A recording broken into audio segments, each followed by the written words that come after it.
शुरुआत में हमें पायरेट यानी समुद्री लुटेरों की एक दुनिया दिखाई जाती है। यहाँ का जो सबसे बड़ा पायरेट था आज उसे गिरफ्तार कर लिया गया था। मरीन फोर्स यानी समुद्री आर्मी का जो हेड था वो उसे आज सजा देने वाला था, उसे जान से मारकर। तो उसे सभी लोगों के सामने लाया जाता है ताकि इसकी मौत देखकर सबको नसीहत हो जाए और आज की बात कोई पायरेट न बने, इस दुनिया से तमाम पायरेट्स का खात्मा हो जाए। क्योंकि ये पायरेट इस वक्त का सबसे बड़ा और खतरनाक पायरेट था, क्योंकि उसने अपनी पूरी जिंदगी में बहुत सारा खजाना चोरी करके किसी खास जगह पर छुपा दिया था। अब वो पायरेट सब लोगों को बताता है कि मैंने समंदर में बहुत सारा खजाना छुपा के रखा है, इसलिए मैं आप सब लोगों को ये कहता हूँ कि आप समंदर में जाएं और मेरा खजाना ढूंढ कर दिखाएं। अब ये सुनकर लोग इतने खुश हो जाते हैं कि वो उसके लिए नारे लगाने लगते हैं, क्योंकि लोगों में खजाना ढूंढने का जज्बा पैदा हो गया था। अब ये देखकर मरीन बेस के हेड उस पायरेट को फौरन मारने का कहते हैं, जिस पर दो फौजी उसके अंदर अपने बड़े बड़े रॉड घुसा देते हैं और उस पायरेट की वहीं पर ही मौत हो जाती है। लेकिन अब सारे लोग वहाँ से जाने लगते हैं उस खजाने को ढूंढने के लिए, यानी कि अब उन्होंने फैसला कर लिया था पायरेट बनने का, जो देखकर मरीन बेस की हेड को बहुत गुस्सा आता है, क्योंकि उसका जो प्लान था वो तो उल्टा पड़ गया था। वो चाहता था कि पायरेट्स का खात्मा हो जाए, लेकिन उस पायरेट के मरने के बाद अब तो बहुत सारे पायरेट सामने आ गए थे और अब वो उस बड़े पायरेट के खजाने को ढूंढने निकल गए। इसके बाद हमें 22 साल के बाद की कहानी दिखाई जाती है। हम एक कश्ती में कहानी के हीरो को देखते हैं जिसका नाम लूफी होता है। लूफी भी उस पायरेट के खजाने को ही ढूंढने जा रहा था, क्योंकि वो समंदर का सबसे बड़ा पायरेट बनना चाहता है और वो अपने सफर में काफी आगे आ चुका है। लेकिन जिस कश्ती में वो सवार था अब उसमें पानी आना शुरू हो गया था, क्योंकि वो काफी दिन से सफर कर रहा था। अब वो डूब ना जाए इसलिए जल्दी से एक ड्रम में जाकर बैठ जाता है। उसका सारा सामान पानी में तैरने लगा और वो ड्रम भी जिसमें वो छुपा हुआ था, पर यहाँ कम से कम वो डूबने से बच गया था। लेकिन फिर उसका ड्रम तैरते तैरते दो पायरेट्स के जहाजों के बीच पहुंच जाता है, जिन दोनों जहाजों की आपस में लड़ाई हो रही थी। अब यहाँ बड़ी शिप की कैप्टन एक औरत थी, जिसको पकड़ने के लिए मरीन बेस ने बहुत सारा इनाम रखा हुआ था। वो फिर अपने साथियों के साथ मिलकर दूसरे जहाज के लोगों पर हमला कर देती है। एक एक करके उन्हें बुरी तरह मारकर वो बंदी बना लेती है और उन्हें भी अपनी शिप में ले आती है। कैप्टन के साथी भी दूसरी शिप का सामान लूटकर अपनी शिप में लाने लगते हैं। ये लोग उस ड्रम को भी उठाकर अपनी शिप में ले आते हैं जिसमें लूफी छुपा हुआ था। जैसे ही रात हुई लूफी ड्रम से बाहर आ जाता है, लेकिन उसे बाहर आता हुआ एक लड़का देख लेता है जो वहाँ पर कैदी था और वो लूफी को देखकर डर जाता है, चीख मार देता है। लूफी उसके मुंह पर हाथ रखकर उसे चुप करवाता है और कहता है कि डरो मत, मैं तुम्हें कोई नुकसान नहीं पहुँचाऊंगा। जिसके बाद लूफी उसे अपने बारे में बताता है कि मैं भी एक पायरेट हूँ। वो कैदी लड़का कहता है कि तुम पायरेट नहीं लगते क्योंकि तुम अच्छे लग रहे हो, जिस पर लूफी का जवाब था कि नहीं, सारे पायरेट एक जैसे नहीं होते, कुछ अच्छे भी होते हैं। अब यहाँ हमें लूफी के बचपन का सीन दिखाया जाता है और हमें पता चलता है कि उसे बचपन से पायरेट बनने का शौक था। लूफी को पायरेट्स का एक हीरो भी बहुत पसंद था, जो खुद भी एक पायरेट था और लूफी उसे सिर्फ अपना ही हीरो समझता था। अब जब पायरेट हीरो अपनी टीम के साथ वापस आता है तो लूफी उसे कहता है कि प्लीज मुझे भी अपनी टीम में शामिल कर लीजिए ना, जिस पर वो जवाब देता है, बेटा तुम अभी छोटे हो, पायरेट बनने के लिए भी तैयार नहीं हो, क्योंकि ये काम बहुत खतरनाक होता है। अब ये सुनकर लूफी को जोश आ गया। वो शिप की सबसे ऊंची जगह पर जाकर सबका ध्यान अपनी तरफ करता है और फिर चाकू अपने चेहरे पर घुसा कर निशान बना लेता है, ताकि वो सबको दिखा सके कि मैं अब बच्चा नहीं रहा और पायरेट बन सकता हूँ। कहानी वापिस से प्रेजेंट टाइम मौजूदा वक्त में आ जाती है, जहाँ ये सारी बात लूफी उस कैदी लड़के को बता रहा था। वो लड़का उससे पूछता है कि तुम पायरेट बनने का सपना कैसे देख सकते हो, क्योंकि पायरेट होना इतनी भी खास बात नहीं। इस पर लूफी जवाब देता है कि नहीं, पायरेट होना बहुत अच्छा होता है, क्योंकि पायरेट बनकर आप अपने साथियों के साथ समंदर की सैर कर सकते हैं, एडवेंचर पर जा सकते हैं और तो और पायरेट्स को कोई कुछ कहता भी नहीं, वो आजाद होते हैं। इसलिए तो देखो मैं इतना खुश हूँ पायरेट बनकर। कैदी लड़का कहता है मैं भी आजाद होना चाहता हूँ, लेकिन जो इस शिप के कैप्टन है उसने मुझे यहाँ पर कैद करके रखा हुआ है और वो मुझे आजाद कभी नहीं होने देगी। कैप्टन की खराटों की आवाज इतनी ज्यादा थी कि लूफी पूछता है, अरे ये क्या, ये कैसी आवाज है, क्या तुमने कोई समुद्री मॉन्स्टर पकड़ के यहाँ पे रखा हुआ है? इस पर कैदी लड़का कहता है, अरे नहीं नहीं यार, ये तो हमारे कैप्टन की खराटों की आवाज है। अब वो कैदी लड़का लूफी को चुपके ऊपर लेकर जाता है और कहता है कि अभी सब सो रहे हैं तो तुम यहाँ से भाग जाओ। अब जब लूफी वहाँ से जा रहा था तो उनकी आहट से सब लोगों को पता चल जाता है और वो नींद से उठ जाती है, जिसके बाद कैप्टन भी यहाँ पर आ जाती है। अब कैप्टन को लगता है कि कैदी लड़का मुझे धोखा दे रहा था, वो भी यहाँ से भाग रहा था, इसलिए वो अपने हथियार से इन दोनों पर हमला कर देती है। वो पहले कैदी लड़के को मारती है, लेकिन लूफी आगे आकर उसके हथियार को साइड पर कर देता है, कैदी लड़के को बचा लेता है, जिसके बाद वो अकेला ही कैप्टन और उसके साथियों से लड़ने लगता है। हालांकि कैप्टन के साथी उस पर गोलियां चलाते हैं, लेकिन एक भी गोली लूफी का कुछ बिगाड़ नहीं पाती। ये देखकर कैप्टन को गुस्सा आ जाता है और वो अपना भारी हथियार उठाकर लूफी के पेट पे जोर से मारती है। लेकिन हैरत, यहाँ पर लूफी अपने जिस्म को लचकदार बनाकर खींचता है और ऐसे उसकी वार से बच जाता है। ये देखकर कैप्टन काफी हैरान रह जाती है कि इसने भी जिस्म को लचकदार कैसे कर लिया। और फिर तभी लूफी अपने हाथों को भी लंबा लंबा लचकदार बनाकर शिप की दूसरी साइड पर चला जाता है। तब कैप्टन भी वहाँ पर आ जाती है। वो दोबारा से अपने हथियार से उस पर हमला करती है, लेकिन लूफी पीछे हट जाता है और तब शिप का व्हील टूट जाता है और वहाँ पर आग लग गई। सारी सूरत हाल को देखकर कैप्टन आग बबूला झमेला हो जाती है। उसे कैदी लड़के पर गुस्सा आ रहा था, इसलिए वो अपने हथियार से अब उस पर हमला करती है। लेकिन तभी सामने आ गया लूफी। हथियार उसके सर पर लगा, उसका सर कुचला गया, लेकिन हैरत उसे कुछ भी नहीं हुआ। जिसके बाद लूफी अपनी सबसे खतरनाक मूव यानी मारने का जो उसका सबसे अच्छा तरीका था वो उसका इस्तेमाल करता है। अपना हाथ लंबा लचकदार बनाकर बड़ा सा मुक्का बनाता है और उससे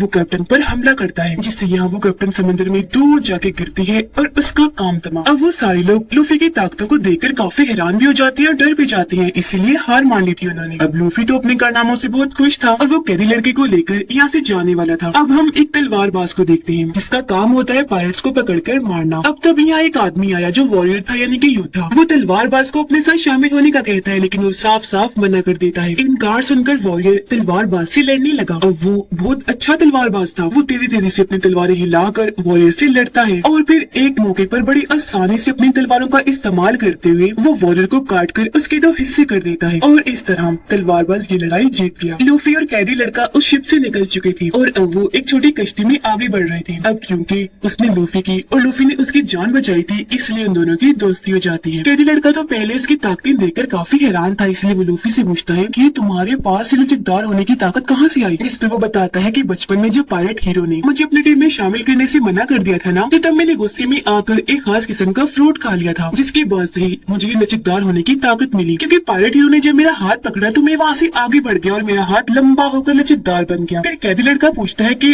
अब हम कहाँ जा रहे हैं? लूफी उसे बताता है कि हम जा रहे हैं ग्रैंड लाइन पर, यानी वही जगह जहाँ पर बड़े पायरेट का खजाना छुपा हुआ है। वो लड़का पूछता है क्या तुम्हें ग्रैंड लाइन का रास्ता पता है? इस पर लूफी जवाब देता है मुझे तो नहीं पता। फिर वो लड़का कहता है कि तुम्हारी तरह मेरा भी एक सपना है, मैं दरअसल मरीन सोल्जर बनना चाहता हूँ ताकि कमजोर लोगों की मदद कर सकूँ। ये सुनकर लूफी कहते तो भाई ठीक है, काम कर लेते हैं। हम अब यहाँ से जाते हैं मरीन बेस पर, मुझे वहाँ से ग्रैंड लाइन का नक्शा मिल जाएगा और तुम वहीं पर रुक जाना मरीन सोल्जर बनने के लिए। जिस पर कैदी लड़का कहता है अरे वाह, ये तो बहुत अच्छा आइडिया है, चलो फिर ऐसे ही करते हैं। और अब ये दोनों मरीन बेस पर जाने के लिए निकल जाते हैं। अब इसी बीच समंदर में हम नामी नाम की एक लड़की को देखते हैं जो अपनी कश्ती में थी और उसकी हालत खराब थी। वो मरने वाली थी क्योंकि उससे काफी कमजोरी महसूस हो रही थी। उसने जब आंखें खोली तो उसे वहाँ पर एक बड़ी कश्ती दिखाई देती है जिसके अंदर 2 लड़के थे। जब नामी उनसे मदद मांगती है, लेकिन तभी वो देखती है कि ये दोनों तो पायरेट्स हैं, इसीलिए अपनी कश्ती में रखा हुआ बॉक्स वो ज्यादा ढककर छुपाने की कोशिश करती है। ऐसा लग रहा था जैसे उसमें कोई कीमती चीज हो। ये देखकर वो दोनों लड़के अपनी कश्ती से उतरकर नामी की कश्ती में आ जाते हैं और उस बॉक्स को खोलकर देखने की कोशिश करते हैं। जैसे ही उन्होंने बॉक्स खोला, हैरत उसमें कुछ भी नहीं था। अब जब लड़कों ने ऊपर देखा तो नामी उनकी कश्ती चुराकर वहाँ से भाग जाती है, क्योंकि ये सब उसने नाटक किया था ताकि वो लड़के इसकी कश्ती में आए और ये उनकी कश्ती लेकर भाग सके। और अब नामी भी पास की मरीन बेस पर आ जाती है। उधर लूफी और कैदी लड़का एक होटल में बैठकर खाना खा रहे थे, जहाँ तभी वो तलवारबाज भी आ जाता है। एक बच्ची उसके लिए अपने हाथों से खाना बनाकर लाती है, लेकिन तभी यहाँ पर मरीन कैप्टन का बदतमीज बेटा आ जाता है। वो बच्ची के हाथ से खाना छीनकर नीचे गिरा देता है और अपने पाँव से कुचल देता है, जिसके बाद वो बच्ची से भी काफी बुरा पेश आता है। बच्ची काफी परेशान हो गई, जो चीज तलवारबाज को पसंद नहीं आई, इसलिए वो मरीन कैप्टन के बेटे से कहते हैं कि बच्ची से माफी मांगो। जिस पर वो बदतमीज लड़का हंस के कहता है क्या कहा,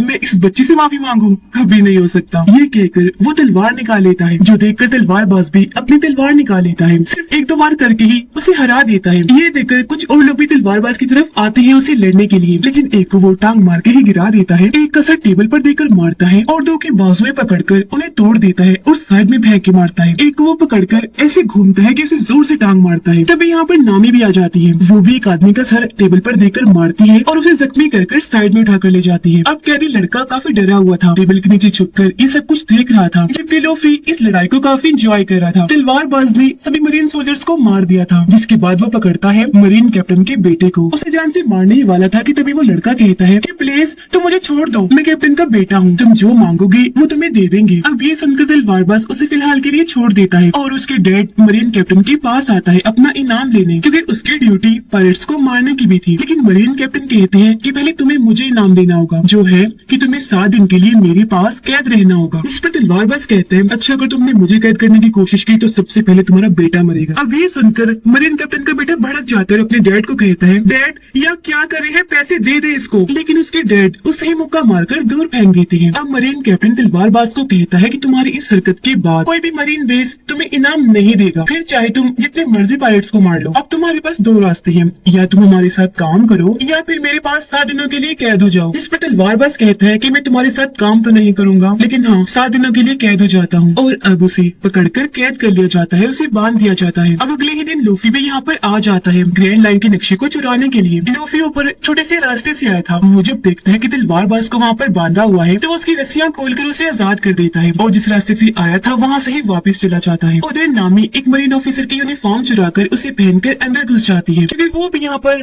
ग्रैंड लाइन का नक्शा ही चुराने आई थी। लेकिन जब वो नक्शा ढूंढ रही थी तो तब 2 मरीन ऑफिसर अंदर आ जाते हैं और उसे पहचान लेते हैं कि नामी कोई मरीन ऑफिसर नहीं है, बल्कि इसने तो सिर्फ वर्दी ही पहनी हुई है, इसलिए वो उस पर हमला कर देते हैं। लेकिन वो भी जल्दी से आगे बढ़ी। मेल ऑफिसर को तो वो अपनी टांग में ही लपेट कर नीचे गिरा देती है और रोड से फीमेल ऑफिसर पर हमला करके उसका भी काम तमाम कर देती है। इतनी ही देर में छत तोड़कर यहाँ पर लूफी भी आ जाता है, क्योंकि उसने सारी बात सुन ली थी और अब इन दोनों को ही पता चल गया था कि हम यहाँ पर ग्रैंड लाइन का नक्शा चुराने आए हैं। अब लूफी मरीन कैप्टन की ऑफिस जाने लगता है, क्योंकि ग्रैंड लाइन का नक्शा वहीं पर ही रखा हुआ है। तब नामी भी उसके पीछे पीछे जाने लगती है, पर तभी अचानक इनके सामने मरीन कैप्टन आ जाता है और क्योंकि नामी ने यूनिफॉर्म पहना हुआ था तो वो उसे मरीन ऑफिसर ही समझता है। नामी यहाँ पर उसे बताती है वो दरअसल मैंने इस कैदी को अभी कैद किया है, तो मैं इसे जेल में डालने जा रही थी। जो सुनकर कैप्टन यहाँ से चला जाता है, पर यहाँ हमने देखा कि नामी बहुत चालाक है। उसने मरीन कैप्टन की जेब काट ली थी और अब उसके ऑफिस की चाबियां इनके पास आ गई थी। तो अब ये दोनों चाबियों से ताला खोलकर उसके ऑफिस घुस जाती हैं। अलग अलग होकर ग्रैंड लाइन का नक्शा ढूंढने लगते हैं।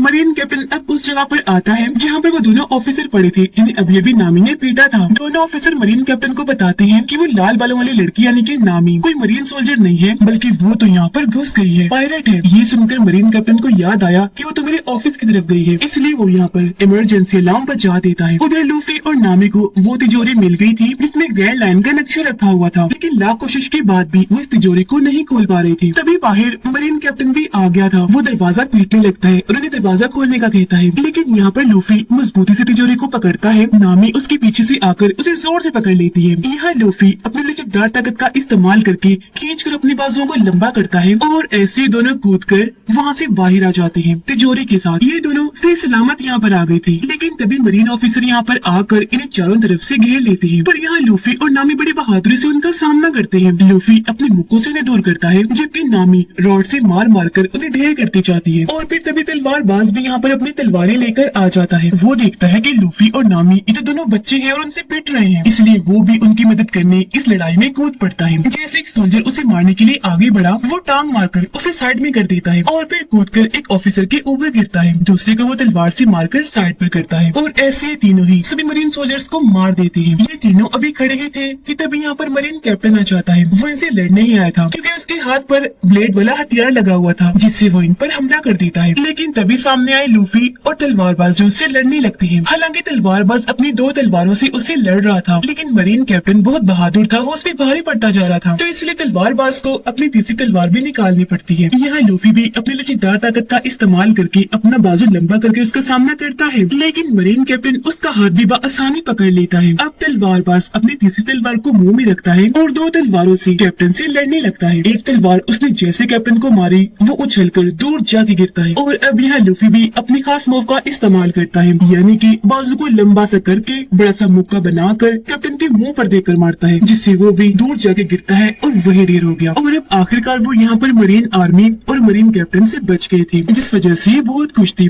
तलवारबाज इनकी और मदद करता है। वो तिजोरी को उठाकर लूफी की कश्ती तक लेकर जाता है। इससे पहले कि ये यहाँ से जाते, मरीन कैप्टन का बेटा यहाँ पर आ जाता है गन्स लेकर, लेकिन तभी यहाँ पर आ जाता है कैदी लड़का भी और वो उसके मुंह पर जोरदार मुक्का मारकर उसे बेहोश कर देता है। उसे देखकर लूफी काफी खुश हो जाता है कि तुम यहाँ भी आ गए, और अब वो उसे भी अपने साथ ले जाने का सोचता है, क्योंकि अब मरीन आर्मी इनके पीछे पड़ गई थी। इस पर कैदी लड़का कहता है कि नहीं तुम जाओ, मैं यहीं पर रुकूंगा अपना सपना पूरा करने के लिए। मैं एक अच्छा मरीन ऑफिसर बनूंगा, लोगों की मदद करने के लिए, जुल्म को मिटाने के लिए। उसकी बातें सुनकर लूफी काफी मुतासिर हुआ और अब वो नामी और तलवारबाज को उस कश्ती में लेकर वहाँ से निकल जाता है। अब हम दोबारा से मरीन बेस के हेड को देखते हैं, जिन्होंने 22 साल पहले सबसे बड़े पायलट को पकड़ा था और उसे सजा दी थी। अब बेस के हेड को पता चलता है कि कोई उनके मरीन बेस से ग्रैंड लाइन का नक्शा चुरा कर ले गया है। ये जानकर मरीन बेस के हेड काफी परेशान हो जाते हैं और अब वो भी इस मरीन बेस पर आने लगते हैं। अब हमें दिखाया गया एक जोकर जो भी एक पायरेट ही था और उसे भी ग्रैंड लाइन का नक्शा चाहिए था, इसलिए वो अपने लोगों को लूफी के पीछे भेजता है वो नक्शा चुराने के लिए। उधर लूफी, नामी और तलवारबाज कश्ती से आगे बढ़ रहे थे। यहाँ खुशी खुशी नामी उस तिजोरी को खोल लेती है जिसके अंदर से इन्हें ग्रैंड लाइन का नक्शा मिल जाता है, जिसे देखकर ये काफी खुश हो जाती है। यहाँ नामी लूफी और तलवारबाज को बताती है कि दुनिया का समंदर 4 हिस्सों में बटा हुआ है और जो जमीन की लाइन है जो समंदर तक आ रही है उसके ऊपर भी एक लाइन है और उसे ही ग्रैंड लाइन कहा जाता है। खजाना वहाँ पर है तो अब हम खजाना ढूंढने वहाँ जाएंगे। वो ये बातें कर ही रही थी कि तभी इन्हें बाहर से आहट महसूस होती है, क्योंकि असल में जोकर के लुटेरों ने इनकी कश्ती पर हमला कर दिया था। उसके लुटेरे आसमान में थे, वो वहाँ से बेहोशी की गैस आसपास फैला देते हैं। गैस जैसे लोगों के अंदर गई, ये भी उसे सूंघकर बेहोश हो जाती है। यहाँ बेहोश होने से पहले लूफी ने उन लुटेरों को देख लिया था, इसीलिए उसने ग्रैंड लाइन के नक्शे को जल्दी जल्दी से अपने मुंह में छुपा लिया था, जिसके बाद वो बेहोश हो गई। इसके बाद जब इन तीनों को होश आई तो ये देखते हैं कि हमें तो कैद किया हुआ है एक बड़े सी बॉक्स में और इनकी सारी चीजें जोकर के लुटेरों ने ले ली थी। पर लूफी ने यहाँ बताता है कि फिक्र न करो, ग्रैंड लाइन का नक्शा मेरे पास बिल्कुल सेफ है, यहाँ पर मेरे पेट में। अब जैसे बॉक्स खुलता है तो ये तीनों एक स्टेज पर होते हैं जहाँ पर जोकर और उसके साथी लोगों को शो दिखा रहे थे। यहाँ पर जो ऑडियंस थी वो कैदी लोग थे जिन्हें गुलाम बनाकर जबरदस्ती उनसे यहाँ पर तालियां बजवाई जा रही थी। अब तभी इन सबका कैप्टन यानी कि वो जोकर यहाँ पर आता है। उसे देखते ही लूफी पहचान लेता है कि ये एक पायरेट है, इसके ऊपर भी ढेर सारा इनाम है। लूफी यहाँ पर जोकर को बताता है कि देखना बहुत जल्द मैं पायरेट्स का किंग बनने वाला हूँ। जिस पर जोकर हंसते हुए कहता है ओ तुम बनोगे पायरेट्स के किंग, देख लेना मैं बनूंगा जब मैं ग्रैंड लाइन का नक्शा चुरा लूंगा ना और वो खजाना मुझे मिल जाएगा ना तब। जो कहने के बाद जोकर उनसे ग्रैंड लाइन का नक्शा मांगता है, लेकिन तभी यहाँ चालाक नामी सामने आई और कहती है क्या तुम नक्शा कर रही हो, पता है तुम्हें हमारे पास नक्शे से भी बढ़कर कुछ है। ये कहकर वो लूफी की टोपी लेती है और उसे हवा में ऊपर उछाल देती है। अब जैसे सबका ध्यान ऊपर गया,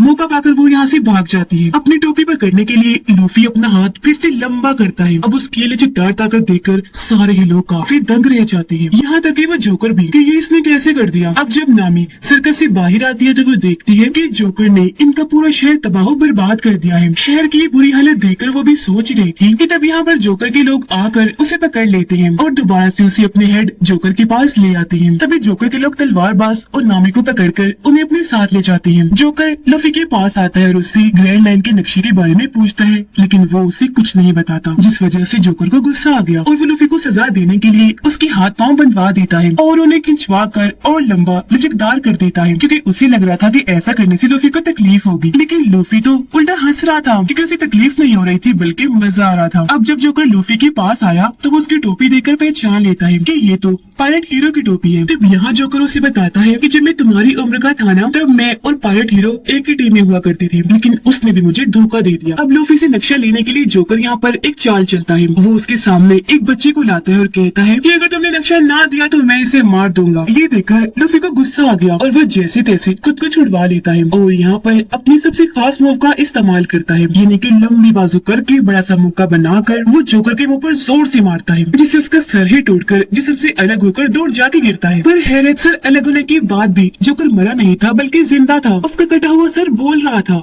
हंस रहा था और जो जिस्म था वो भी अपना काम कर रहा था और फिर तभी उसका सर दोबारा से आकर उसके जिस्म के साथ लग जाता है। ये देखकर लूफी काफी हैरान हो जाता है। तब जोकर उसे बताता है कि तुम्हारी तरह मैंने भी वो खास किस्म का फल खाया था तो तब मुझे ये ताकत मिली, यानी कि मैं अपने जिस्म को हिस्सों में काट भी सकता हूँ और दोबारा से जोड़ भी सकता हूँ। अब जोकर वहीं खड़े खड़े अपना हाथ अलग करता है और हाथ को लूफी के पास भेजकर जो बेहोशी वाली गैस है उसे फिर से फोड़ देता है, जिससे लूफी बेहोश हो जाता है। उधर नामी और तलवारबाज को अब कैद कर दिया गया था, लेकिन यहाँ पर नामी के पास ताले को खोलने की चाबी थी जिसकी मदद से वो ताला खोलने लगती है। लेकिन तभी यहाँ पर जोकर का एक साथी आ गया। वो तलवारबाज के पास आकर कहता है कि तुमने मेरे भाई और मेरे लोगों को बड़ा भगा भगा कर मारा था और आज मैं उस चीज का बदला लूंगा, तुम्हें भी बिल्कुल वैसे ही मारूंगा। अब तलवारबाज गोल चीज पर बंधा हुआ था जैसे कोई पहिया होता है, जिसे जोकर का वो आदमी घुमा देता है और चाकों की मदद से बार बार उस पर निशाना लगाता है, लेकिन ये नाकाम निशानेबाज था और इसका एक भी निशाना ठीक नहीं लगता। इसी दौरान नामी ताला खोल लेती है और जल्दी से बाहर आकर जोकर के इस आदमी को जोर से टांग मारती है और उसे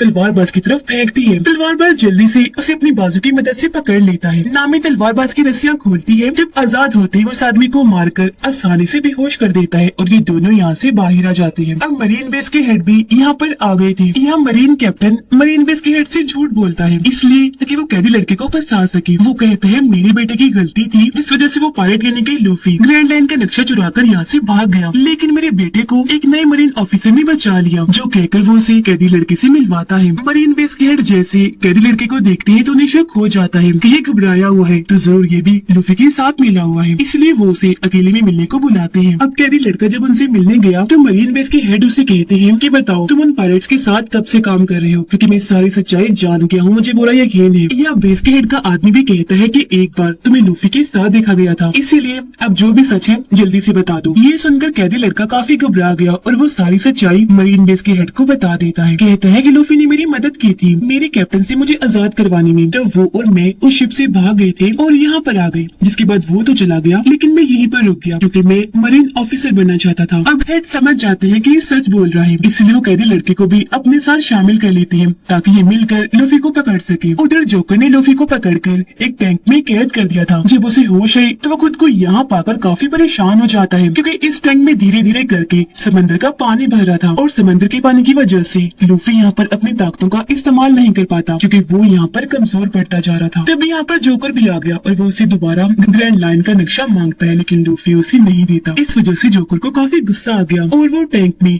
पानी की स्पीड बढ़ा देता है और अब समंदर का पानी तेजी से वहाँ पर आकर लूफी पर गिरने लगा। अब हमें यहाँ दोबारा से लूफी के बचपन का सीन दिखाया जाता है जहाँ पर उस वक्त वो काफी दुखी था जब पायलट हीरो उसे अकेला ही छोड़कर चला गया। उसके जाने के बाद यहाँ पर एक और पायलट आया जो बहुत बुरा था। वो आते ही लूफी को पकड़कर उसे मारने लगता है, परेशान करने लगता है। लेकिन ठीक इसी वक्त पर यहाँ पर पायलट हीरो दोबारा आ गया। उसने जब देखा कि लूफी के साथ ये ऐसा सलूक कर रहे हैं तो उसने एक एक करके उस पायलट के सभी साथियों को मारकर ढेर कर दिया। लेकिन तब तक वो बुरा पायलट लूफी को लेकर कश्ती में बिठाकर समंदर में आ गया। पर तभी यहाँ पर एक बहुत बड़ा समुद्री मॉन्स्टर आकर इनकी कश्ती पर हमला कर देता है जिससे इनकी कश्ती पलट गई और ये दोनों समंदर में जाके गिरते हैं। डूबने की वजह से उस बुरे पायलट की तो वहीं पर मौत हो जाती है। इससे पहले कि लूफी भी पानी में डूबकर मरता यहाँ पर पायलट हीरो आकर उसकी जान बचा लेता है, जिसके बाद वो समुद्री मॉन्स्टर दोबारा से ऊपर आया इन पर हमला करने के लिए। वो अपना बड़ा सा मुंह खोलकर लूफी को खाने ही वाला था कि तभी सामने पायलट हीरो आकर उसे बचा लेता है। मॉन्स्टर ने जैसे अपना मुंह बंद किया पायलट हीरो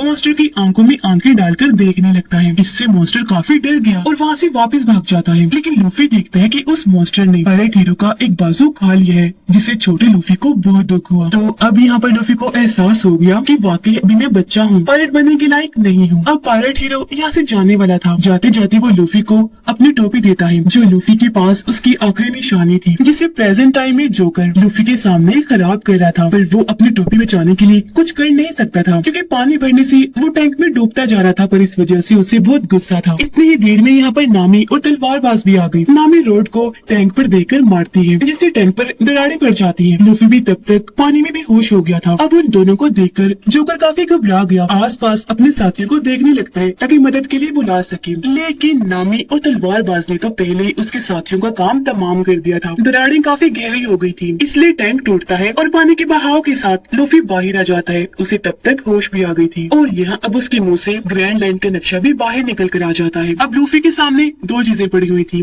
नक्शा और उसकी टोपी। क्योंकि उसकी टोपी ज्यादा जरूरी थी इसलिए वो उसकी तरफ ही बढ़ता है। लूफी टोपी उठाता है जबकि जोकर वो नक्शा उठा लेता है जिसे देखकर वो काफी खुश हो रहा था। ये देखकर तलवारबाज उस पर तलवार से हमला करता है। तलवारबाज ने उसका गला काटा था लेकिन अपनी ताकत से वो गला दोबारा जोड़ लेता है और उन्हें ही अपनी ताकतें दिखाने लगता है। यानी कि उनकी आंखों के सामने वो अपने जिस्म के हिस्से काट कर दोबारा से जोड़ने लगता है और फिर वो अपने जिस्म के बहुत सारे टुकड़े करके उनसे नामी और तलवारबाज पर हमला करवा देता है। हालांकि नामी और तलवारबाज उसके जिस्म के टुकड़ों से लड़ रहे थे लेकिन वो इन पर भारी पड़ रहा था। ये देखकर लूफी को जोकर पे काफी गुस्सा आया, इसलिए वो भी उठा उसे लड़ने के लिए। वो यहाँ पर अपने स्पेशल मूव का इस्तेमाल करता है, अपना मुक्का उसके पेट के आर पार कर देता है। लेकिन इससे भी जोकर को कुछ नहीं होता और अब वो लूफी पे भी भारी पड़ता है। जोकर का कटा हुआ हाथ आकर लूफी की गर्दन को पकड़ लेता है और उसका गला दबाने लगता है। लूफी ने जब साइड पर देखा तो वहाँ पर बहुत सारे बॉक्सेस पड़े हुए थे जिन्हें लूफी नामी को दिखाता है और अपना सारा प्लान समझाता है। जिसके बाद लूफी और तलवारबाज बारी बारी करके जोकर के जिस्म के टुकड़ों को बॉक्सेस की तरफ फेंकते हैं और नामी जल्दी से रॉड की मदद से उन्हें कैद करती रहती है। इस वजह से जोकर के पास अब जिस्म के बहुत थोड़े हिस्से रह गए थे और अब वो काफी छोटा हो गया था। और अब यहाँ पर लूफी अपनी खास ताकत का इस्तेमाल करता है। वो अपने दोनों बाजों को लंबा करके बड़े बड़े हाथ बनाता है, दोनों हाथों से एक साथ उस पर हमला करके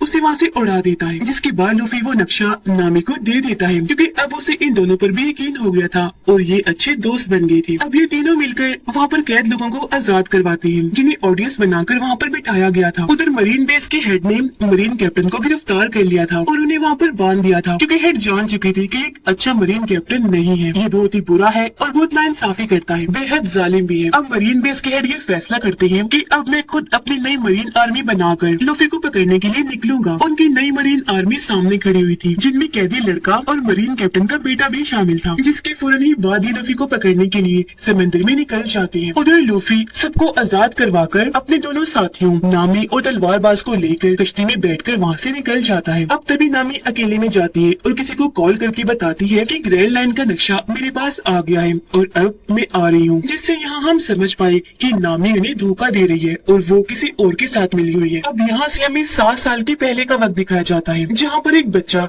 जो दरअसल लूफी का दोस्त था, वो अपने गाँव में हर वक्त ये अफवाह फैलाता रहता था कि लुटेरे आ गए, जल्दी से छुप जाएं। इस वजह से सब लोग काफी डर जाया करते थे और फौरन अपने अपने घरों में जाकर छुप जाती थी। अब लोगों को लगता था कि वो सच बोलता है, लेकिन कुछ अरसे के बाद लोगों को यह एहसास हुआ कि वो झूठ बोलता था। यहाँ पर कोई लुटेरे नहीं आया करते थे, इसीलिए अब कोई भी उसकी बात का यकीन नहीं करता। वो लोग डरते नहीं और ना ही अपने घरों में जाकर छुपते हैं। अब कहानी वापस आ जाती है प्रेजेंट टाइम में, जहाँ वो बच्चा यानी कि लूफी का दोस्त अब बड़ा तो हो चुका है, लेकिन अभी भी वो अफवाहें फैलाता है कि लुटेरे आ गए, जल्दी से छुप जाओ। लेकिन अब कोई उसकी बात का यकीन नहीं करता। उधर लूफी और उसके साथी जब आगे बढ़ रही थी तो उनका शिप खराब हो जाता है, क्योंकि उसमें सुराख हो गया था और पानी अंदर आ रहा था। तो इसलिए अभी लोग नई शिप खरीदने के लिए उसी लड़के यानी लूफी के दोस्त के आइलैंड पर आ जाते हैं और अपने पुराने शिप को पानी में डूबने देते हैं, ताकि उसके जरिए कोई इन तक पहुंच न सके। मरीन बेस की हेड अपनी टीम को लेकर आगे बढ़ रही थी लूफी को पकड़ने के लिए। जोकर उन बॉक्सेस में से अपने जिस्म के सारे हिस्से वापस ले चुका था, जिन्हें जोड़कर अब वो पहले जैसा बन गया था। वो भी वहाँ पर खड़ा ही था कि तभी उसके पास अजीब सा मछुआरा आता है और कहता है कि चलो मेरे साथ, तुम्हें हमारे मछुआरे के हेड ने बुलाया है। पर जोकर उसके साथ जाने से मना कर देता है और वहाँ से भागने की कोशिश करने लगा, लेकिन तभी वो अजीब मछुआरा उसके मुंह पर जोरदार मुक्का मारता है, जिससे जोकर वहीं पर बेहोश हो जाता है। तब मछुआरा उसे उठाकर अपने साथ ले आया। उधर लूफी इस आइलैंड पर फिर रहा था और अपने लिए नई शिप की तलाश कर रहा था, जहाँ पर एक शिप उसे पसंद आ भी जाती है। वो जब उसे पास से देखने गया तो इस शिप में लूफी का वही दोस्त था जो बचपन में अफवाहें फैलाया करता था। यहाँ वो लूफी से मिलता है और उसे बताता है कि मैं ही इस शिप की देखभाल करता हूँ, अगर तुम्हें ये शिप चाहिए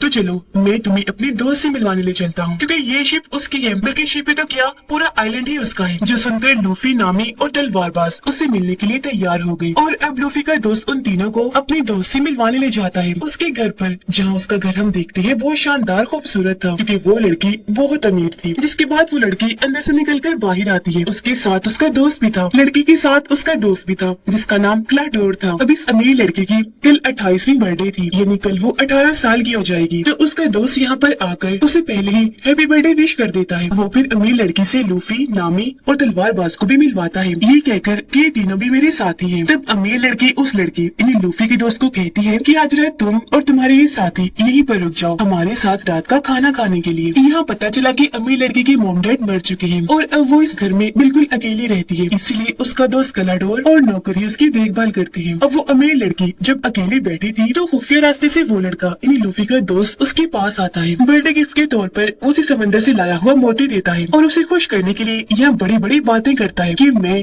कई बार समंदर में जाकर एडवेंचर कर चुका हूँ। बातों के दौरान ही लड़की को खांसी होने लगी। जब लूफी का दोस्त उसे चाय लाकर पिलाता है, जिससे उसकी तबीयत थोड़ी बेहतर होती है। लूफी और नामी कपड़ों वाले कमरे में जब गई तो वो ये सोचकर काफी परेशान हो रही थी कि यहाँ पर तो इतने सारे कपड़े हैं, हम कौन से पहने। यहाँ पर तभी तलवारबाज भी आ जाता है और वो इन दोनों से पूछता है कि अमीर लड़की के साथ जो उसका दोस्त है क्लाडोर, कि तुम्हें वो जाना पहचाना सा लग रहा है। मुझे तो लग रहा है, मुझे ऐसा महसूस हो रहा है जैसे पहले मैं उससे मिल चुका हूँ। जिस पर लूफी और नामी कहते हैं कि नहीं तो हमें तो नहीं ऐसा लगता। उधर वही क्लाडोर अपनी मीठी मीठी बातों में अमीर लड़की को फंसाकर उसे काफी खुश कर देता है। अमीर लड़की उसके गले से लग जाती है और कहती है कि मैं तुम्हें अपना सबसे अच्छा दोस्त मानती हूँ, तुम मेरे सबसे ज्यादा करीब हो। पर क्लाडोर तो असल में उसका दोस्त नहीं बल्कि दुश्मन था, क्योंकि वो अमीर लड़की को मारने के लिए दोनों नौकरों के साथ मिलकर प्लान बना चुका था, ताकि उसके मरने के बाद सब कुछ उसका हो जाए और वो इस आइलैंड पर राज कर सके। इसी वजह से क्लाडोर हर रोज लड़की को थोड़ा थोड़ा जहर दे रहा था, जिस वजह से वो लड़की बीमार रहती है। यह दोनों नौकरों ने मिलकर लड़की को मारने के लिए बहुत सारा जहरीला सूप बनाया हुआ था, ताकि उसकी 18वीं सालगिरह से पहले ही वो उसको मार दे। फिर अब रात को बर्थडे पार्टी होती है, जहाँ पर लूफी, नामी और तलवारबाज पार्टी को काफी एंजॉय करते हैं, मजे मजे के खाने खाते हैं। यहाँ नामी एक आदमी से बात करती है जो कि यहाँ का खास आदमी था, क्योंकि वो अमीर लड़की का सारा बिजनेस और लेन देन संभालता था। वो यहाँ का डीलर था। अब तभी अमीर लड़की यहाँ पर क्लाडोर के साथ आती है और अपने डीलर से मिलती है। अब तलवारबाज क्लाडोर से बात करता है और उससे पूछता है तुम मुझे जाने पहचाने से लग रहे हो, क्या पहले हम मिल चुके हैं? जिस पर क्लाडोर मना कर देता है कि नहीं, मुझे ऐसा नहीं लगता, हम पहली बार ही मिल रहे हैं। अब डीलर अमीर लड़के को कहता है कि मुझे आपसे कोई जरूरी बात करनी है, पर क्लाडोर मना कर देता है और कहता है कि बातें बाद में होती रहेंगी, पहले सब खाना खा लेते हैं। अब जब ये सारे लोग खाना खा रहे थे तो यहाँ पर लूफी अमीर लड़की से उसे शिप के बारे में बात करता है कि हम वो लेना चाहते हैं क्योंकि हम पायरेट्स हैं और ग्रैंड लाइन के लिए जा रहे हैं, तो हमें उस शिप की जरूरत है। अमीर लड़की कहती है कि आज रात 12 बजने के बाद मैं 18 साल की हो जाऊंगी, तब हर चीज मेरे कंट्रोल में आ जाएगी, तो शिप मैं तुम्हें दे दूंगी। वो बातें कर ही रही थी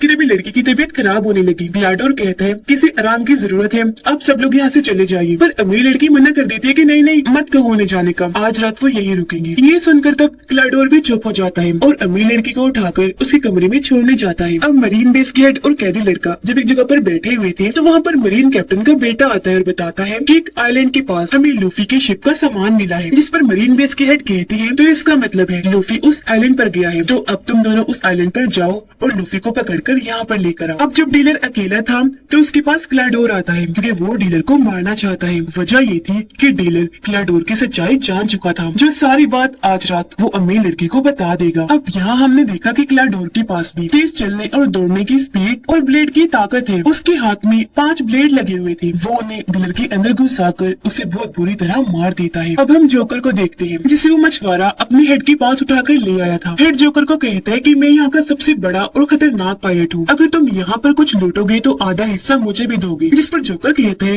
लेकिन मैं तो कुछ भी नहीं कर पा रहा। लूफी नाम का एक लड़का है, वो ही यहाँ पर हर जगह घूम रहा है, उसके पास एक ग्रैंड लाइन का नक्शा भी है, वो ही उस खजाने को ढूंढ लेगा। इस पर मछुआरों का हेड कहता है कि कौन लूफी, कहाँ है वो इस वक्त? जोकर कहता है कि तुम मुझे छोड़ दो, मुझे फिलहाल पता नहीं है कि वो कहाँ है, लेकिन उसे ढूंढने में मैं तुम्हारी मदद कर सकता हूँ। जिस पर वो हेड मानकर उसे छोड़ देता है। अब लूफी और तलवारबाज और खाना खाने और शराब पीने अपने अपने कमरों से बाहर आते हैं और अभी दोनों मिलकर किचन में जाते हैं, जहाँ पर लूफी का दोस्त पहले से ही मौजूद था और अब ये तीनों यहाँ पर बातें करने लगते हैं। अब नामी भी अपने कमरे से बाहर आकर यहाँ पर सामान चुराने लगती है, जिसके बाद वो अमीर लड़की के कमरे में जाती है। वो लड़की नामी के हाथ में सामान का थैला देखकर समझ जाती है कि ये चोरी कर रही है, लेकिन यहाँ वो फिर भी नामी को कुछ नहीं कहती, बल्कि दोस्तों की तरह ही उससे बातें करने लगती है। बातों ही बातों में लूफी का दोस्त बताता है कि मेरे डैड भी एक काफी बड़े पायरेट थे, लेकिन फिलहाल वो लापता है। अब उनका नाम सुनकर लूफी एकदम से बोलता है, अच्छा वो, उनको तो मैं जानता हूँ, मैं उनसे मिल चुका हूँ और वादा करता हूँ कि तुम्हें तुम्हारे डैड से मिलवा दूंगा। अब यहाँ पर तलवारबाज उससे पूछता है क्या यहाँ पर पीने के लिए शराब है? इस पर वो कहता है कि हाँ, बेसमेंट में बहुत सारी शराब पड़ी है, वहाँ जाकर पी लो। तो अब तलवारबाज और लूफी का दोस्त बेसमेंट में आते हैं, लेकिन जब ये आगे बढ़ रहे थे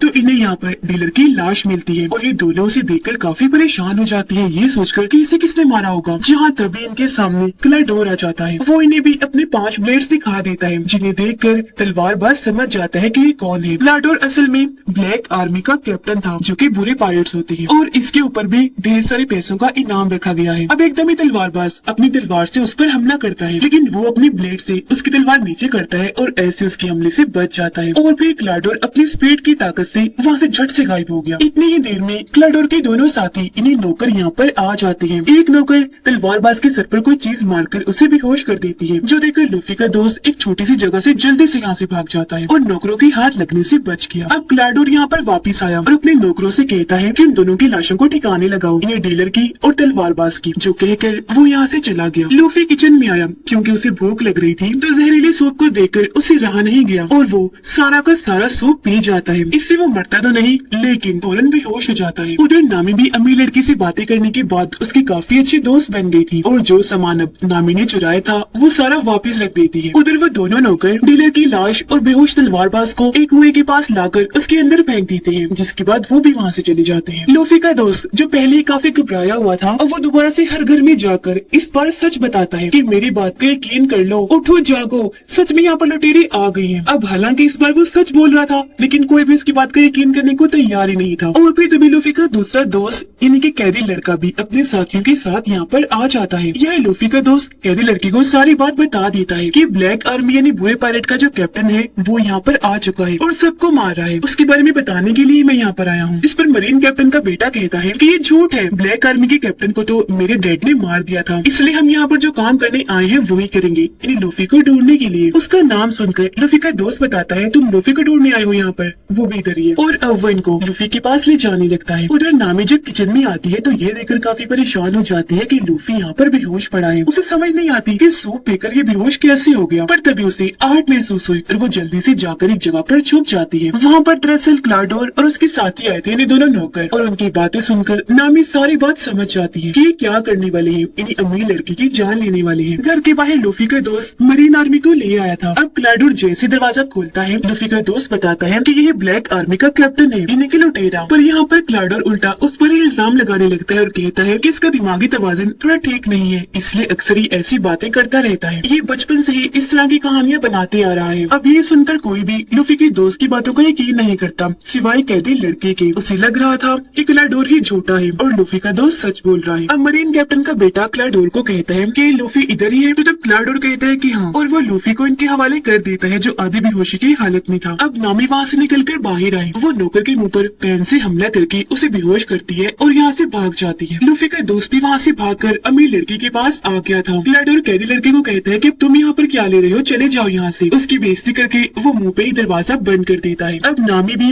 अमीर लड़की के पास आ गई थी, जहाँ पर लूफी का दोस्त पहले से ही मौजूद था। अब यहाँ पर नामी और लूफी का दोस्त मिलकर अमीर लड़की को क्लाडोर की सच्चाई बताते हैं कि वो तुम्हारा दोस्त नहीं है बल्कि दुश्मन है और सब कुछ हथियाने के लिए तुम्हें मारने का प्लान बना रहा है। अब तलवारबाज जो जिंदा था, जिसे कुएं में फेंक दिया था, वहाँ पर उसे होश आ गई थी और उसे बाहर फेंक कर वहाँ से बाहर आने की कोशिश कर रहा था, लेकिन क्योंकि वो कुआं काफी गहरा था तो वो वहाँ से बाहर नहीं आ पाता। लेकिन वो फिर भी हार नहीं मानता, बार बार कोशिश करता रहता है। अब यहाँ हमें तलवारबाज के पास्ट का एक सीन दिखाया जाता है कि जब वो छोटा था, तलवारबाज बन रहा था, तो उसने अपने दोस्त से वादा किया था कि मैं इस दुनिया का सबसे बड़ा तलवारबाज बनूंगा। लेकिन बाद में उसे पता चला कि मेरे दोस्त की मौत हो गई है। उसे बहुत दुख हुआ और तब वो अपने दोस्त के साथ किए गए वादे को निभाने का सोचता है, यानी कि दुनिया का सबसे बड़ा तलवारबाज बनने के लिए वो निकल गया। प्रेजेंट टाइम में 12 बज गए थे और वो अमीर लड़की 18 साल की हो गई थी, इसलिए अब क्लाडोर उसकी सारी प्रॉपर्टी पर अपना कब्जा करने के लिए उसे मारने के लिए जाता है। वो घर के सारे दरवाजों को बंद कर देता है ताकि वो लड़की अपनी जान बचाकर यहाँ से भाग न जाए। जिसके बाद वो अपने हथियारों, यानी ब्लेड्स वाले हाथों और अपने नौकर साथियों के साथ अमीर लड़की के कमरे में जाता है। लेकिन अमीर लड़की तो पहले ही लूफी के दोस्त और नामी के साथ खुफिया रास्तों से यहाँ से भाग रही थी। ये लोग दीवारों के अंदर बने छोटे रास्ते से जा रहे थे, लेकिन तभी अमीर लड़की को खांसी हो जाती है। उसकी आवाज क्लाडोर ने सुन ली थी और उसे पता चल गया था कि वो लोग कहाँ हैं, इसीलिए वो उस दीवार में अपना ब्लेड्स वाला हाथ घुसा देता है। तलवारों से तीनों बाल बाल बचते हैं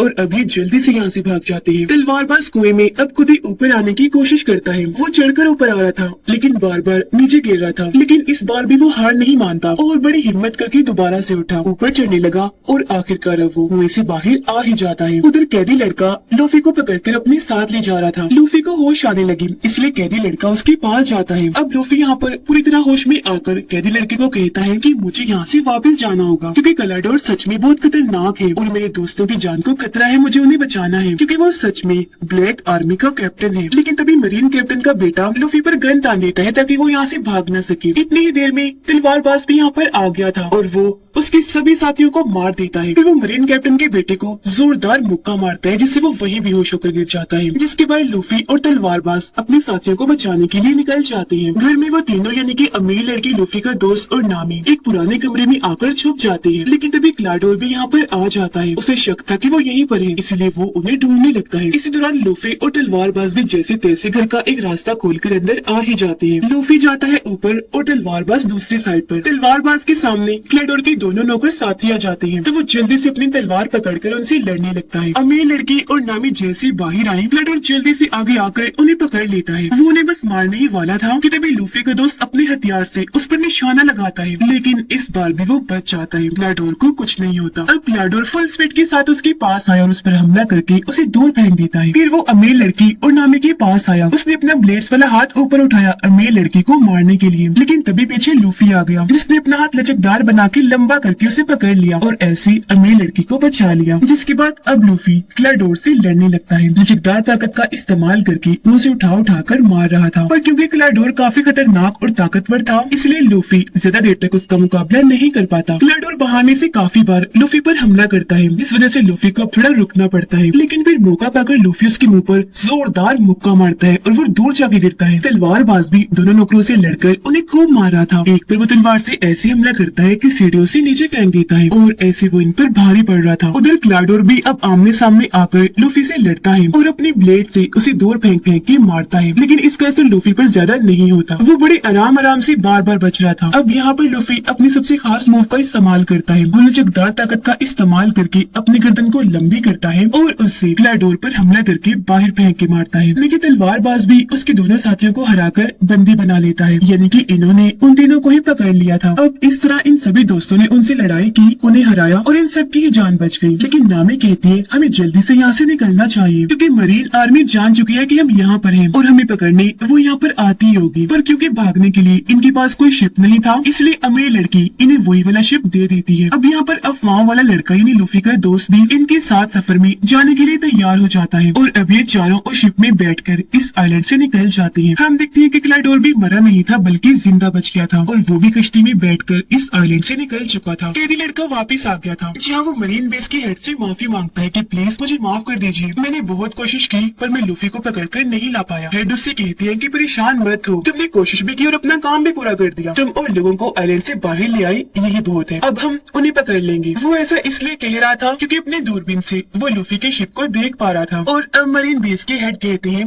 कि जल्दी से उनकी शिप पर हमला कर दो। उधर वो सारे लोग अपने इस नए शिप पर काफी एंजॉय कर रहे थे, हंसी खुशी अपने सफर पर आगे बढ़ रहे थे, लेकिन तभी इन पर बॉम्ब्स की बारिश होने लगती है। ये देखकर सारे दोस्त ऊपर आए। लूफी दूरबीन से देखते हैं कि ये कौन कर रहा है और उसे वहाँ पर मरीन बेस के हेड दिखाई देते हैं। उन्हें देखकर लूफी काफी हैरान हो गया, कहता है ये तो मेरे दादाजी हैं। अब ये सुनकर वो तीनों ही काफी हैरान रह जाते हैं। इन्हीं लूफी का दोस्त नामी और तलवारबाज, क्या ये तुम्हारे दादाजी हैं? लूफी के हाँ बोलने पर वो सोच में पड़ जाता है कि ये आखिर ऐसा क्यों कर रहे हैं। उनकी हैरानी के साथ ही ये कहानी इधर ही खत्म हो जाती है।